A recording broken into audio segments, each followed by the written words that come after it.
Hey, ¿cómo estamos? Bienvenidos a la semana 5, bueno, en realidad sería la 4, en la que hablaremos sobre el capítulo 5 de nuestro libro de estudio que estamos realizando, lo que es Database Design.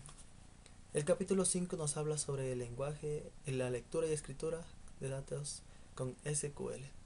SQL por sus siglas en inglés Structured Query Language, que es en español lenguaje de consulta estructurado, que es utilizado para crear las secciones y acciones para acceder a la base de datos por medio de una aplicación o simplemente directo desde nuestro motor. Esto es un lenguaje no procedimentario utilizado para acceder a valores de campos y registros en tablas de las bases de datos relacionadas. Este fue desarrollado por IBM como una forma sencilla y no procesal de acceder a los datos.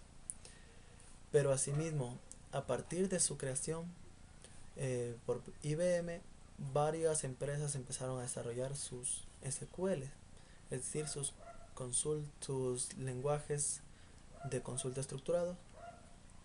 Y en este caso, asimismo, como son diferentes, pusieron algún distintivo y se creó un lenguaje para cada base de datos, para cada motor, pero que no es estandarizado. No existe el total que para todos los motores de base de datos usen las mismas consultas. Hay ligeros cambios, pero se notan. En este caso, por ejemplo, poniéndoles un ejemplo, lo que es para obtener los 5 primeros valores de una tabla, tendremos que utilizar en SQL Server, por poner un ejemplo, utilizar top, es decir, select top 5 customers, en este caso clientes de la tabla. Y en el caso, por ejemplo, poniéndolo como paralelo, como lo es Postgres, se debe utilizar lo que es el límite. Se desarrollaron varios motores de base de datos, como les decía, no estandarizados. Y además, cada empresa desarrolló su kit de herramientas de administración para su sistema. Ahora, debemos comprender los fundamentos de SQL. Y para comprender los fundamentos de SQL, empezaremos por lo que son simplemente los comandos. Los comandos son acciones que se realizan para tener un acceso a nuestra base de datos, ya sea para observar datos o modificarlos, agregarlos, eliminarlos de, de esa manera. Así que podemos dividirlos en dos grandes grupos: los comandos de consulta y los comandos de cambio de datos. En este caso vamos a iniciar primero con lo que son los comandos de consulta. Los comandos de consulta se dividen en 6 a su vez, son 6 tipos de consulta, en la que tenemos lo que es la consulta básica. La consulta básica es la consulta más simple en la que recuperaremos todos los valores de una tabla. Claro que podemos nosotros seleccionar qué campos de esa tabla queremos obtener, pero igual nos devolverá todos los valores de esa tabla específica. Asimismo, después tenemos lo que es una consulta filtrada. Una consulta filtrada es una consulta que utiliza la cláusula where para incluir o excluir en su, en su defecto a registros específicos. En este caso, utilizando el ejemplo de la tabla customers, que es clientes, podríamos seleccionar un cliente filtrándolo, es decir, buscándolo por su número de cédula. Utilizaremos una consulta básica, pero agregaremos la cláusula where. En la cláusula where indicaremos el número de cédula sea igual a, y con ese se nos devolverá un solo valor que viene a ser los datos de ese cliente que queremos obtener. Pero asimismo podemos excluirlo, es decir, poniendo where cédula no, o sea, que no sea ese tipo de cédula, nos mostrará el resto de valores excluyendo a la cédula que no queremos ver. Asimismo, continuamos después con lo que es una consulta agregada.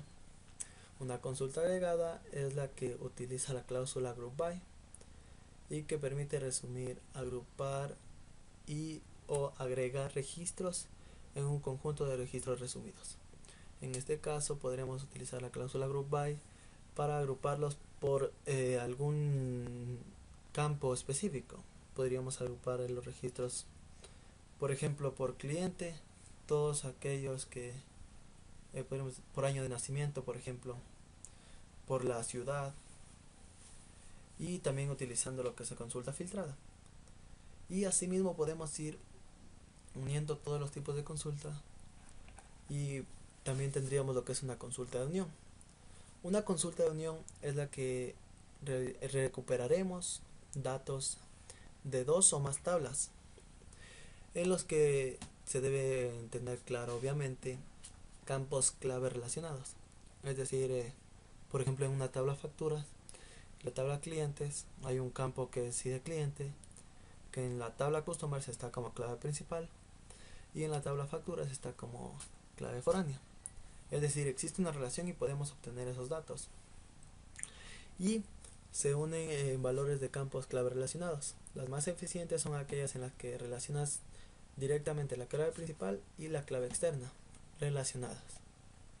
Tenemos lo que son 6 tipos, aunque el right outer join se deriva de este. Linear join nos devuelve los valores que están relacionados y que tienen relación entre sí de dos o más tablas, es decir, los datos de una tabla que está relacionada y tiene todos los campos de la otra. El cross join nos viene a devolver los mismos valores que el inner join, pero además los otros valores, y donde no hay relación se nos llena con valores nulos. El outer join tenemos el left outer join y el right outer join, en la que se evitará poner los datos de un lado o del otro, es decir, del lado izquierdo o del lado derecho, primera segunda tabla. Full outer join, en la que no se tomará en cuenta ninguno de los campos relacionados, solo los que no estén relacionados. Y self join. Asimismo, tenemos lo que es una consulta anidada. Una consulta anidada es una consulta que contiene a otras subconsultas o consultas contenidas de otras consultas. En este caso se utiliza el operador IN en algunas bases de datos para anidar a una consulta dentro de otra, donde se comprueba la pertenencia de un valor en una lista de valores. Por ejemplo, podemos registrar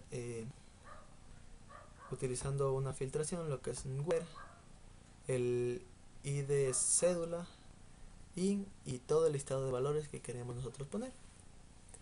Asimismo tenemos una consulta compuesta. Esta implica una fusión o unión de conjuntos de datos separados, y los operadores de combinación para combinarlas son utilizados en una compuesta combinada. En este caso podríamos utilizar lo que es un union, en la que uniremos dos consultas y nos mostrará por ende un solo resultado. Además es importante aclarar y tener en consideración que tenemos comandos de cambio de datos. Estos comandos de cambio de datos son los que utilizamos para realizar modificaciones, alteraciones, eliminaciones o agregaciones de datos en las tablas, o incluso modificar los registros de cada tabla. En este caso tenemos el de inserción, en inglés conocido como insert. Este nos permite adicionar datos a nuestra tabla, es decir, podremos agregar registro ya sea uno o varios a una sola tabla, obviamente obedeciendo a los campos que necesitan llenar, puestos por su cláusula, por su como diría, cuando creamos la base de datos y ponemos que el campo sea null o not null. En caso de que pueda ser null, puede ser o no llenado. La modificación y eliminación, como su nombre mismo los indica, nos permite modificar y eliminar datos de nuestra base de datos en tablas específicas.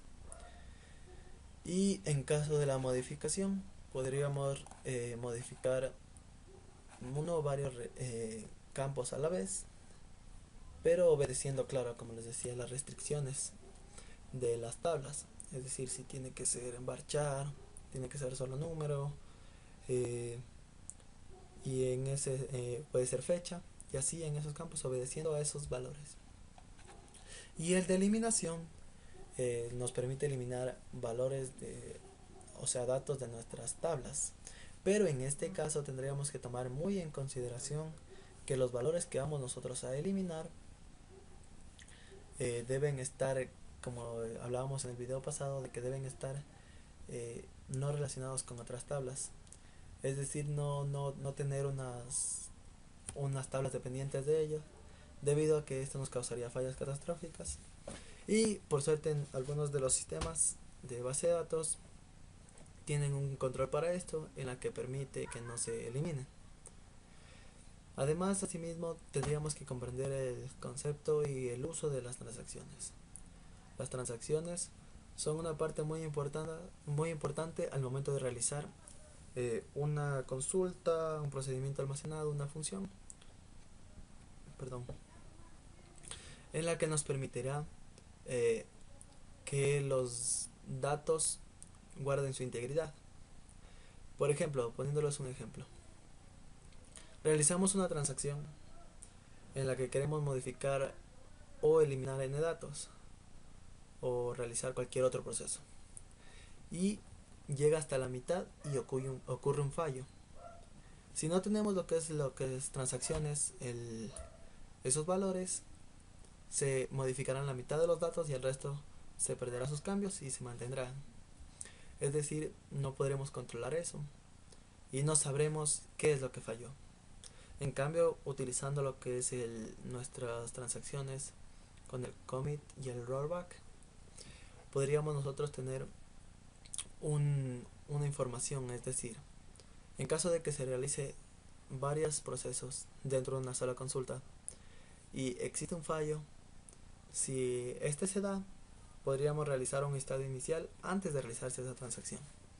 Por ejemplo, queremos modificar 10 datos de una tabla y uno de ellos falló, y si es que ese tuvo fallo, este volverá a un estado inicial, es decir, antes de la modificación de todos, y nos indicará el error. Pero asimismo, una vez que esté realizado de manera correcta la consulta, por medio del commit podremos que se guarde esos cambios realizados. Asimismo, como podemos cambiar los datos, también podemos cambiar los metadatos. En este caso podemos realizar cambios a los campos, podemos realizar o agregar o eliminar datos de nuestras tablas, siempre y cuando no afecten a valores en caso de tenerlos. Poniendo un ejemplo de que se quiere agregar un campo para cada cliente, por así decirlo, que sea estabilidad económica y todo eso. Cualquier campo que se agregue, y si existen datos ya registrados, se debe ingresar como nulo, porque como es evidente ya tienen varios valores lo que es ya llenado, si por ende nos daría un error y no nos serviría de nada. En este caso tendríamos que utilizar lo que es drop table, lo que es drop cascade, en el caso de que queramos quitar en cascada para no tener ninguno de estos fallos. Y eso, como les decía, esto es muy importante, además de que nos da una muy clara idea de cómo está funcionando nuestra base de datos. Desde consultas básicas hasta las más compuestas, nos pueden dar algún fallo que tengamos que corregir. Y claro, hay que estar al pendiente y sabiendo qué es lo que nosotros hemos realizado y qué debemos modificar. Como es bien conocido, somos humanos y no es que vamos a hacer un diseño así perfecto, pero podemos modificarlo e irlo versionando, es decir, teniendo más versiones de lo mismo para que simplemente nos salga un buen resultado. Y pues eso ha sido todo. Gracias por una semana más acompañándonos y nos vemos la próxima semana. Adiós.